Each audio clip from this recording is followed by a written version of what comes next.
Capítulo 14. Comido vivo.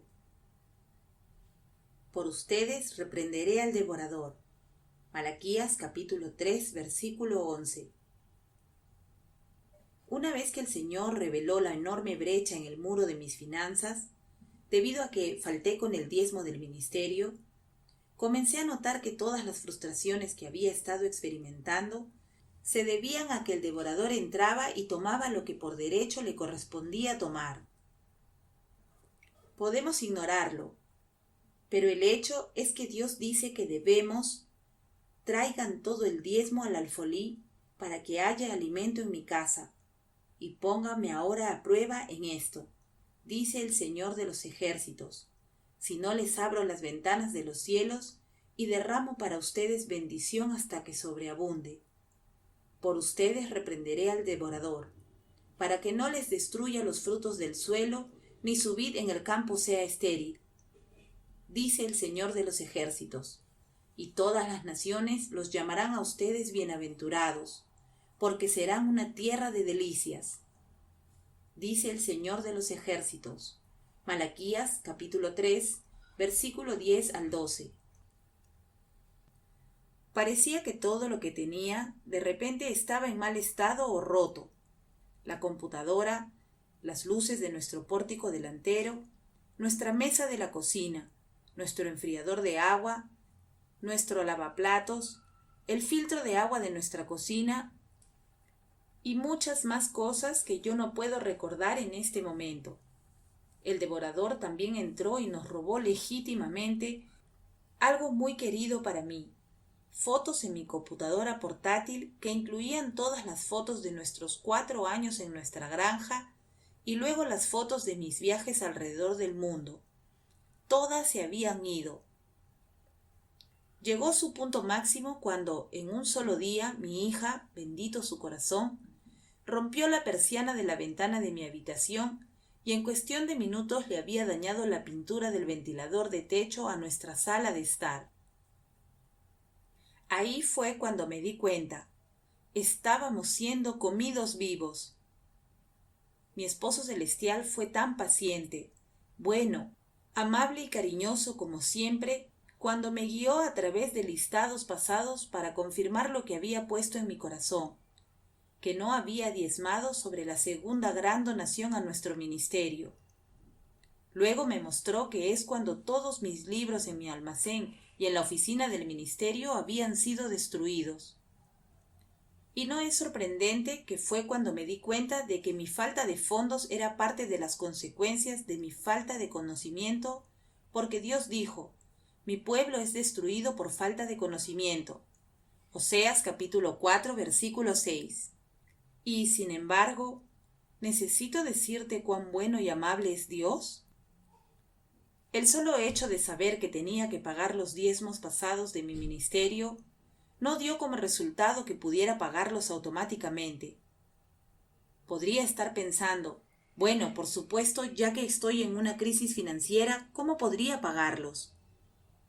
Pero ese no era realmente el problema. Desde el momento en que puse mi corazón a diezmar, encontré tantas cosas que comenzaron a bloquearme. Comenzó con el primer diezmo atrasado que debía. El Señor me mostró que enviaría un misionero a África. Sin embargo, de repente, en el último minuto, no tenía dónde quedarse, así que esperando por un total de 12 semanas. Mientras tanto, todo lo que podía hacer era pensar en cómo, sin ese diezmo pagado, el devorador continuaría causando estragos en nuestra casa. Algunas personas que sabían lo que estaba pasando me dijeron que simplemente lo pagara en otro lugar. Es decir, ¿por qué no? La razón es simple. Cuando Dios te dice que hagas algo específico, nunca debes desviarte de ello. Y te contaré un pequeño secreto que te ayudará. Prepárate para las personas que vienen de la nada para intentar cambiar el camino que Él te está guiando. Esto no es nada nuevo. Lo vemos en el libro de Primera de Samuel, capítulo 15, versículos del 22 al 24, cuando dice: Entiende, El obedecer es mejor que un sacrificio, y el prestar atención que la grasa de los carneros, porque la rebelión es como el pecado de adivinación, y la desobediencia como la iniquidad de idolatría. Por cuanto tú has desechado la palabra del Señor, Él también te ha desechado para que no seas rey. Entonces Saúl dijo a Samuel: He pecado, en verdad he quebrantado el mandamiento del Señor y tus palabras, porque temí al pueblo y escuché su voz. Algunas personas toman esto a la ligera, yo no. He elegido vivir de acuerdo con cada principio que Él me ha revelado y me ha costado. Sin embargo, lo que he perdido lo he ganado 10 veces. La mayor parte de lo que he perdido es mi reputación y mis amigos. La gente tiende a pensar que estás loco cuando sigues al Señor sin cuestionarlo.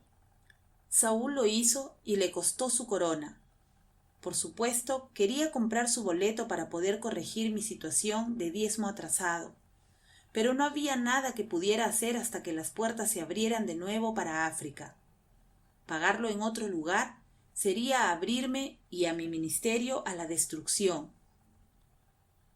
Si piensa por un momento que arriesgaría todo tratando de desviarme de la dirección del Señor, no ha leído mis libros lo suficiente. Además, he aprendido el secreto de este bien conocido pero temido periodo de espera. Observando lo que sucedió como resultado, esta espera en particular quedará grabada para siempre en mi mente para ayudarme a ver el futuro, más allá de la espera de lo que me está esperando en el otro lado.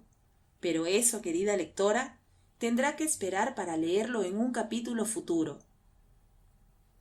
Fue durante la espera que el Señor comenzó a mostrarme gentilmente que necesitaba comenzar a arreglar mi situación de diezmo, pagando los diezmos actuales. Tal vez sea una obviedad para ti, pero para mí fue una revelación emocionante. En ese momento, sentí que mi esposo celestial decía que la última tanda de donaciones debía ser diezmada hacia donde iría el misionero, un orfanato para bebés con SIDA en Sudáfrica. Sin embargo, cuando intenté hacer una donación allí, descubrí que estaban en el proceso de crear su nueva página de Internet. Solo intentar hacer lo correcto no provocó más que demoras, una tras otra. ¿Les suena familiar? Tantos cristianos piensan que una vez que superan el obstáculo de luchar contra su carne para hacer lo correcto, el resto viene fácilmente. Puede ser para un bebé cristiano, pero para la mayoría de nosotros, comenzar a hacer lo que Dios nos ha llamado a hacer es solo el comienzo de la batalla. Por lo tanto, no se rinda, o peor, crea que no fue la voluntad de Dios después de todo, que de alguna manera pasó por alto a Dios. Si quiere hacer grandes cosas por Dios, entonces cuando la oposición viene contra usted, es una señal de que está en el camino correcto después de todo. Aunque me estaban deteniendo, el mayor misterio es: Dios siempre y por siempre verá la intención y los deseos de nuestros corazones. ¿Sabía esto? ¿No es su gracia algo más allá de la comprensión a veces? Aunque no había pagado un solo diezmo atrasado o incluso un solo diezmo actual, las cosas en mi hogar y en mi vida comenzaron a mejorar. No porque realicé la tarea o deber adecuado, sino porque, como siempre, Él mira nuestro corazón, pues el hombre mira la apariencia exterior, pero el Señor mira el corazón. Primera de Samuel, capítulo 16, versículo 7. Porque por gracia ustedes han sido salvados por medio de la fe, y esto no procede de ustedes, sino que es don de Dios, no por obras para que nadie se gloríe. Efesios capítulo 2, versículos 8 y 10. Al recuperar mis diezmos y pagarlos, cada día experimenté que eran para mí imposibles. Y esa, querida lectora, era realmente una gran noticia. ¿Sabes por qué? Porque yo soy el Señor, el Dios de toda carne. ¿Habrá algo imposible para mí? Jeremías capítulo 32, versículo 27.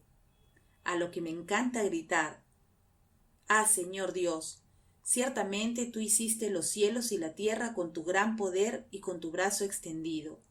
Nada es imposible para ti. Jeremías capítulo 32, versículo 17. Finanzas y salvación. Ahora, déjeme llevar esto a un plano más alto.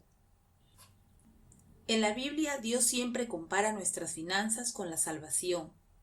Eso significa que de la misma manera en que no puedo pagar mi deuda por mis pecados, Él me permitió ver que soy totalmente incapaz de pagar mis deudas, que ahora incluía diezmos atrasados o pasados que se le deben a Él. Así como sería una tontería para mí emprender un viaje para pagar por mis pecados pasados, también sería una tontería para mí tratar de pagar la deuda que le debo a Él por los diezmos pasados. El Señor me animó, lo que significa que Él me dio coraje, utilizando uno de mis propios testimonios.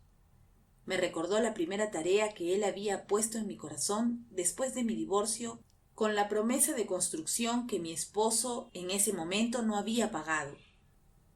El Señor no puso eso en mi corazón como una carga, sino como una bendición. Mientras lo observaba proporcionar los miles que aún no se habían pagado, sabía que no podía hacerlo, pero Dios podría. Y lo hizo en un periodo de 2 semanas. ¿Imposible? Sí, pero una vez más, nada, ni una sola cosa es imposible para Dios.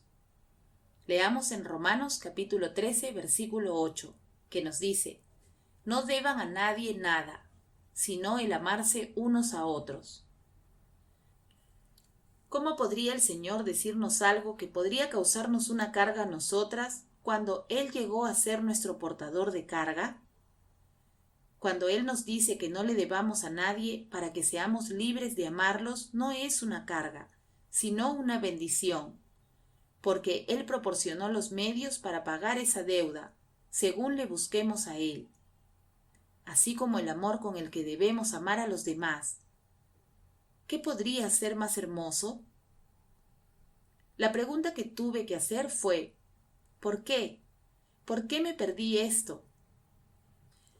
¿Por qué no supe? Fui iluminada, tuve una revelación, diezmar del ministerio la primera vez que me hice cargo del ministerio. La respuesta es porque Dios crea calamidad.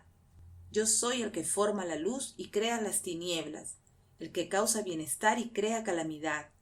Yo, el Señor, es el que hace todo esto. Isaías capítulo 45, versículo 7. Dios crea calamidad en nuestras vidas no para que nos sintamos abandonadas, avergonzadas o para que nos salgamos de ella, sino para poder demostrar a los demás a través de nuestras vidas que Él está ahí para nosotras y que nos ayudará a superarla cuando otros crean que estamos acabadas. ¿Puedes gritar gracias, Señor? Dios creó la calamidad en la vida de muchos de nuestros héroes de la Biblia. Solo siéntese un momento y piense en ello. Si Israel no hubiera estado en la calamidad de la esclavitud, los israelitas nunca habrían visto el poder y la compasión de Dios. Por lo tanto, no habría sido necesario para Moisés o su hermano Aarón. ¿Dónde estaríamos tú y yo sin el testimonio del Mar Rojo? Ser alimentado con maná, y después de años de vagar, ¿dónde estaríamos sin el testimonio de que los israelitas finalmente cruzaron el Jordán hacia la tierra prometida? Estar en un lugar como este, entonces, debe ser emocionante y no aterrador en absoluto. ¿Cuántas de ustedes están en este lugar? Creo que muchas de ustedes lo están. Si es como yo, ha estado robándole a Dios al no diezmar, y de repente esto es una revelación para usted, y conseguir que se pague puede parecer el sueño imposible, pero Dios hace un camino cuando no parece haberlo. Todo lo que tienes que hacer es entregárselo a Él una y otra vez y otra vez. Eso es lo que he hecho, y en el próximo capítulo compartiré con ustedes esta parte de mi viaje de cambio de vida. Actualización. Años después de que se escribió este capítulo, las fotos de nuestros 4 años en nuestra granja y las fotos de mis viajes por el mundo De repente se recuperaron. Sin buscar, sin quejarse, de repente estaban de vuelta.